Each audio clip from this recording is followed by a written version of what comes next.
to delete a friend in Farlight 84. Hi everyone, welcome back to another video from Gameplay Classic.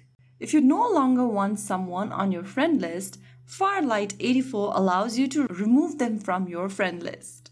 So first of all, launch the Farlight 84 game and wait until you reach the main lobby, which is this one over here.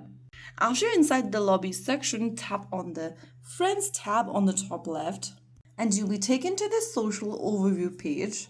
Go to the Friends tab from the top and you'll see all of your friends in this list. To remove a friend, simply go ahead and tap the three dot right next to their profile name, and in the pop-up, click on Remove. In the pop-up, click OK so that you can remove this person. And after you tap on OK, you will be able to delete a friend in the game. So that's how you do it. If you found the video helpful, don't forget to like, share, and subscribe to our channel. I will see you again in the next video. Thank you for watching.